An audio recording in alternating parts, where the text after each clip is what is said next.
से लोगों को समस्या आती है जब कभी हमारे हार्ड डिस्क मिस्टेक हो जाती है या कुछ भी एरर होता है जिस कंडीशन में हमारी रिकॉर्डिंग नहीं होती, तो उस कंडीशन में क्या है कि हमारे अलार्म की भी पानी शुरू हो जाती है। तो उसको ऑफ करने के लिए इसमें फंक्शन आपको ढूंढना पड़ता है। तो दवा में इसमें सिंपल सा फंक्शन होता है, आपको बता देते हैं। मेन मेन्यू में एंटर होने के बाद ये अलार्म का फंक्शन है।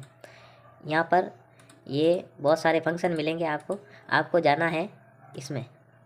ये आपके एक्सेप्शन का फंक्शन है, इसमें आपको ऑप्शन मिल जाता है ऑफ करने का। इसमें आप एंटर करोगे, इसमें आप देख सकते हैं जिन जिन वजह से हमारे अलार्म ऑन हो जाता है। ये नो डिस्क कंडीशन, जिस कंडीशन में हमारे हार्ड डिस्क ख़राब होती है और ये DVR इसे रीड नहीं कर पाता, तो नो डिस्क कंडीशन में ये एनेबल है। इसको ऑफ कर दोगे आप और यहाँ से अप्लाई कर दोगे तो आपके अलार्म का साउंड आना बंद हो जाएगा। तो इस तरीके से आप बंद कर सकते हैं। और फिलहाल हमारे हार्ड डिस्क ख़राब नहीं है तो हम वापस ऑन करके अप्लाई कर देंगे। तो इस तरीके से आप अलार्म का साउंड बड़े ही आसानी से बंद कर सकते हैं। तो ये जानकारी पसंद आई तो इस वीडियो को लाइक और शेयर करें, और आपने अभी तक हमारे चैनल को सब्सक्राइब नहीं किया है तो प्लीज़ कर दें। धन्यवाद।